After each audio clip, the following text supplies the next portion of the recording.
الحمد للہ رب العالمین والعاقبۃ للمتقین والصلاة والسلام علی سید المرسلین اما بعد اعوذ باللہ من الشیطان الرجیم بسم اللہ الرحمن الرحیم۔ درود پاک پڑھ لیجیے۔ اللہم صلی علی سیدنا مولانا محمد معید الجود والکرم وآلہ وبارک وسلم صلاۃ وسلام علیک یا رسول اللہ صلی اللہ تعالی علیہ وسلم۔ امام غزالی رحمۃ اللہ تعالی علیہ اللہ کی محبت میں جو چور ہوتے ہیں، یعنی اللہ کی محبت کی واقعی میں جو عاشق ہیں، ان کے کچھ واقعات بیان فرما رہے ہیں، سماعت فرمائے۔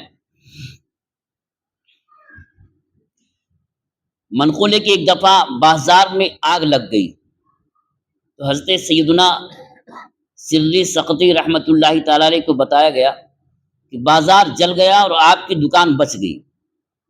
آپ نے کہا الحمدللہ۔ پھر فرمایا صرف اپنا مال بچ جانے پر میں نے کیسے الحمدللہ کہہ دیا؟ چنانچہ انہوں نے تجارت کو خیر بات کہہ دیا اور الحمدللہ کہنے پر توبہ و معافی کی خاطر عمر بھر کے لیے دکان چھوڑ دی۔ اللہ کی رضا کے لیے بزرگان دین کیسے سب کچھ تن من دھن قربان کر دیا کرتے تھے۔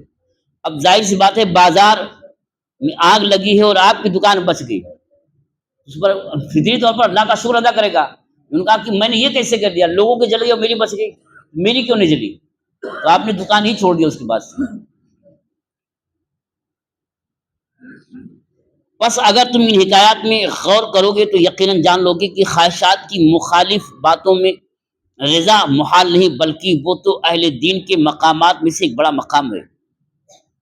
اور جب یہ بات مخلوق کی محبت اور ان سے حصہ لینے میں ممکن ہے تو محبت الہی اور اخروی حصہ لینے کے حق میں بھی یقیناً ممکن ہے، اور اس کا ممکن ہونا دو وجہ سے ہے۔ نمبر ایک، متوقع ثواب کی وجہ سے تکلیف پر راضی نہ رہنا، جس طرح شفا کے انتظار میں فسد اور حجامہ یعنی پچنے لگوانے اور دوا پینے پر راضی ہوتا ہے۔ نمبر دو، تکلیف پر راضی رہنا کسی اور مقصد کے لیے نہ ہو بلکہ اس لیے کہ یہ محبوب کی مراد اور رضا ہے۔ دنیا میں کوئی بھی تکلیف اگر بندے کو آتی ہے تو یا تو چلائے واویلا کرے یا صبر کرے، اور صبر کرنے کے ساتھ ساتھ یا تو یہ دیکھے کہ کس کی مرضی سے آئی یہ تکلیف میں پہنچی ہے۔ اگر جس کی مرضی سے آئی وہ خالق ذلال ہے، خالق لم یزل ہے، میرا مالک ہے، اگر اس کی طرف سے آئی ہے تو پھر کیوں نہیں راضی ہوگا؟ فطری طور پر آدمی راضی ہوگا، ناراض نہیں ہوگا۔ تو تکلیف پر صبر کرنا اور تکلیف پر راضی ہونا دو وجہ سے ہوتی ہے۔ ایک تو یہ کہ یہ تکلیف ہم اٹھا رہے ہیں، اس کا ثواب ہمیں ملے گا۔ مثال کے طور پر نماز پڑھنے میں یقین تکلیف ہے، ہماری آپ کی عادت بن جاتی ہے تو تکلیف نہیں ہوتی ہے، لیکن ان سے پوچھو جن کو ثواب ہی کی امید نہیں ہے، یعنی منافقین جس کے دل میں ایمان نہیں، اتنی تکلیف کی نماز سے زیادہ بوجھ ان کو کچھ لگتا ہی نہیں۔ کیوں؟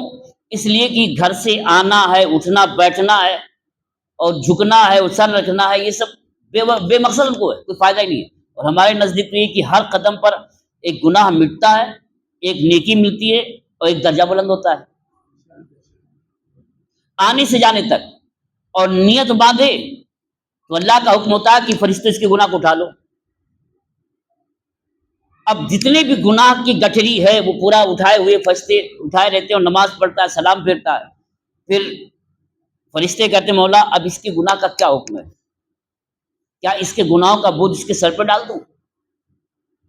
تو فرماتا ہے کہ میری شان کریمی کے خلاف ہے، یہ شان رحیمی کے خلاف ہے، میں رحمان ہوں، میں کریم ہوں، میں رحیم ہوں، اب اس کے گناہ کو اٹھا لیا تو پھر اس کے سر پہ ڈالو، یہ شان کے لائق نہیں، جانے تو میں نے معاف کر دیا۔ اب یہی دو رکعت جو پڑھنے آتا ہے اتنا گناہ مٹ گیا۔ قبر میں یہی نماز اچھی شکل میں آئے گی اور اس کی غمگساری کرے گی، غموں کو دور کرے گی۔ جنت میں جانے کا سامان، جنت میں اعلیٰ مقام بنانے کا سامان، تو جس کو یہ معلوم ہے کہ یہ نماز ہماری گناہوں کو بھی مٹاتی، تکلیفوں کو بھی دور کرتی ہے، جنت میں اعلیٰ مقام دلائے گی، اسے تکلیف ہوگی؟ تو جو ثواب ملنے کی امید ہے اس ثواب پر آدمی کوئی بھی تکلیف ہو اگر متوقع ہے، توقع ہے کہ ثواب ملے گا تو کوئی تکلیف نہیں ہوگی۔ گناہوں تکلیف پر صبر کرنے کی ایک وجہ تو یہ ہے، دوسری وجہ یہ ہے کہ تکلیف کس کی وجہ طرف سے آ رہی ہے۔ مثال کے طور پر ایک استاذ ایک طالب علم کو کہا کہ سبق یاد کر کے آؤ،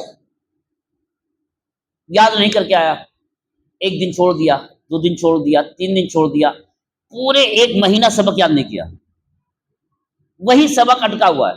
گھر والے پوچھے کہ حضرت بچہ میرا پڑھ رہا ہے، کیا کہے گا؟ پڑھ رہا ہے؟ کہیں گے نہیں پڑھ رہا ہے۔ کہیں گے حضرت میں نے آپ کے پاس چھوڑا ہے، اس کو تو پڑھنے کے لیے چھوڑا ہے نا، غصہ نہیں لگے گا اس کو؟ اب فطری طور پر اس کو ایک طبیعت میں وہ پیدا ہوگا، اب بلائے گا کا سبق سنا ہی سنا تو 1-2 ہاتھ مارے گا بھی، تیری وجہ سے تیرے گھر والوں نے مجھے ڈانٹا اور مجھے اسی سے سنایا۔ اب اس لڑکے سے پوچھیے کہ اس کو تکلیف ہو رہی ہے؟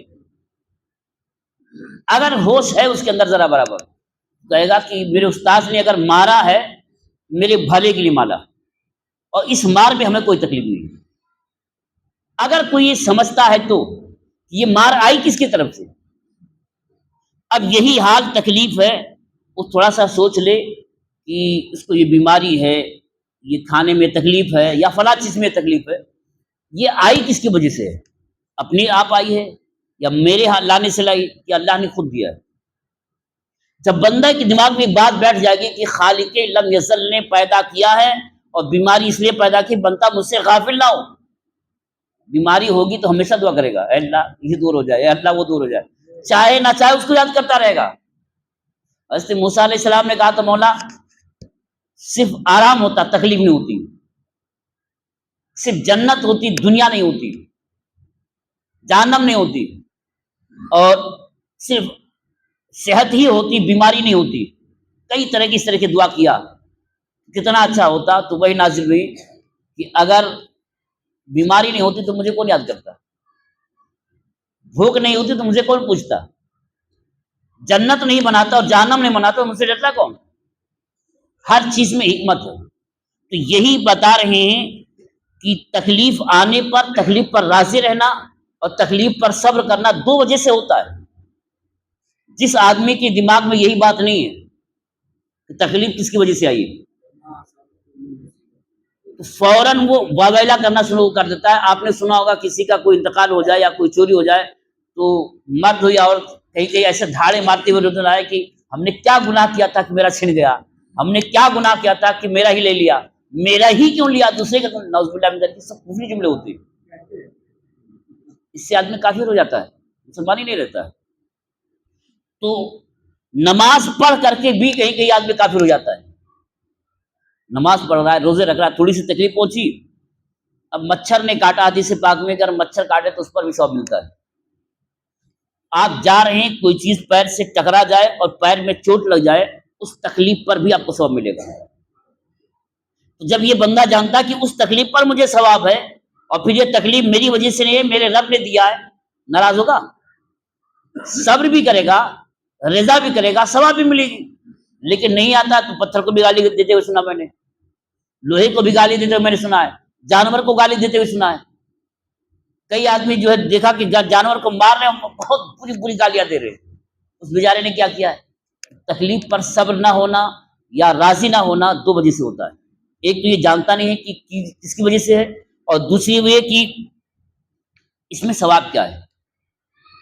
کوئی بھی عبادت وہ جان لینا ضروری ہے۔ اچھا تھوڑا سا اور بھی سن لیں، فرمانے کی بعض اوقات محبت کا اس طرح غلبہ ہوتا ہے کہ محب کی مراد محبوب کی مراد میں ڈوب جاتی ہے، ایسی صورت میں اس کے نزدیک سب چیزوں سے زیادہ لذیذ اپنے محبوب کی قلبی خوشی اور رضا اور اس کے ارادے کا نفاذ ہوتا ہے، اگرچہ اس میں جان ہی کو نہ چلی جائے، جیسا کہ یہ مقولہ ہے وَمَا لِجُرْحٍ إِذَا أَرْضَاكُمْ أَلَمٌ، یعنی اس زخم میں تکلیف کہاں جس میں تمہاری خوشی ہو، اور یہ رضا درد کے احساس کے باوجود ممکن ہے۔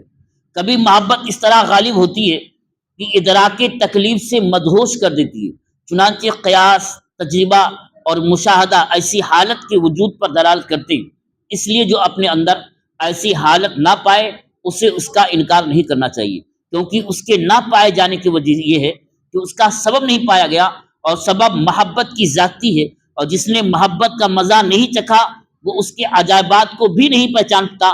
تو محبت والوں کی جو باتیں ہم بیان کر چکے ہیں ان کے عجائب تو اس سے بھی بڑھ کر کے ہیں۔ کئی دنوں سے یہ واقعات بیان فرمائے ہیں۔ دیکھیے اگر کوئی کسی کی محبت میں واقعی میں ڈوب جائے تو نہ وہ مال کی پرواہ کرتا ہے، نہ عزت و وقار کی پرواہ کرتا ہے، حتیٰ کہ جان کی بھی پرواہ نہیں کرتا ہے، اگر واقعی میں سچی محبت ہوگی۔ اس کی مثال لے لیں، حضرت نبی کریم صلی اللہ تعالی وسلم جہاد میں گئے ہوئے، غزوہ احد کا معاملہ ہے، اور پہلے تو فتح ہوئی، بعد میں کچھ حکم نہ ماننے کی وجہ سے شکست میں تبدیل ہو گئی، تو خبر اڑ گئی کہ اللہ کے نبی شہید کر دیے گئے۔ شیطان نے بے پر خبر اڑا دیا۔ مدینہ میں جب خبر پہنچی تو وہاں سے سب لوگ نکل پڑے، ان میں وہ لوگ تھے جو واقعی میں نبی کریم صلی اللہ تعالی وسلم سے سب سے زیادہ محبت کرتے تھے۔ ایک بڑھیا تھی، وہ بھاگتی ہوئی جا رہی کہ اللہ کے نبی کو شہید کر دیا گیا، تو بھاگ کر جو آ رہے تھے ان سے پوچھا کہ اللہ کے نبی کیسے ہیں؟ تو ایک نے کہا کہ آپ کے باپ شہید ہو گئے۔ سنا کچھ نہیں، کہا اللہ کے نبی کیسے ہیں؟ آگے بڑھتی ہوئی جا رہی ہیں تو کسی نے کہا کہ آپ کے بھائی بھی شہید کر دیے گئے۔ کہا کہ اچھا یہ بتاؤ اللہ کے نبی کیسے ہیں؟ کہا کہ آپ کے ایک بیٹے کو شہید کر دیا گیا۔ آگے گئی تو کہا آپ کے دوسرے بیٹے کو بھی شہید کر دیا گیا۔ ہر بار یہ کہتے ہیں اچھا یہ بتاؤ اللہ کے نبی کا کیا حال ہے؟ تو کسی نے کہا کہ ہم نے ان کو نہیں دیکھا ہے۔ بے قرار میدان میں گئی، اللہ کے نبی کو جب دیکھا تو فرمایا کلو مصیبت بعد کا جلن یا رسول اللہ صلی اللہ تعالی وسلم، اے اللہ کے نبی آپ باحیات میں میری ساری مصیبتیں ختم، کوئی مصیبت نہیں مجھ کو۔ باپ شہید ہوئے، بھائی شہید ہوئے، دو بیٹے شہید ہوئے، یہ کس وجہ سے؟ محبت کا غلبہ۔ یہی کہہ رہے ہیں کہ اگر محبت غالب ہو جائے تو محبوب کی لیے آدمی سب کچھ قربان کر سکتا ہے۔ جب انسان کی محبت میں ایسا ہو سکتا ہے تو اللہ کی محبت کیوں نہیں؟ اس کو پیدا کرنے کی کوشش کریں، اپنے رب کو پہچانیں، اس کی معرفت حاصل کریں، اس کو پہچانیں، ہر عبادت میں آپ کو لذت ملنی شروع ہو جائے گی۔ اللہ تعالیٰ ہمیں آپ کو سمجھنے کی توفیق عطا فرمائے اور سمجھ کر اس پر عمل کرنے کی توفیق عطا فرمائے۔ وآخر دعوانا الحمدللہ رب العالمین۔ اللہم صلی علی سیدنا مولانا محمد معدن الجود والکرم وآلہ وبارک وسلم صلاۃ وسلام علیک یا رسول اللہ صلی اللہ تعالی علیہ وسلم۔ یا اللہ یا رحمان یا رحیم، ہم لوگوں نے جو کچھ پڑھا اور سنا اسے پڑھنے اور سننے سے زیادہ سمجھنے اور سمجھ کر اس پر عمل کرنے کی توفیق عطا فرما۔ یا اللہ ہماری، ہمارے ماں باپ کی اور اپنے محبوب کی امت کی مغفرت فرما۔ یا اللہ ہمیں جو بیمار ہونے بیماریوں سے شفا عطا فرما۔ یا اللہ ہمیں جو مقروض ہونے بارے قرض سے بخشش عطا فرما۔ یا اللہ ہمیں جو تنگ دست ہونے خزانے غیب سے کشادہ رزق واسع حلال طیب طاہر عطا فرما۔ سبحان ربک رب العزت عما یصفون وسلام علی المرسلین والحمد للہ رب العالمین۔ آمین آمین بحق لا الہ الا اللہ محمد۔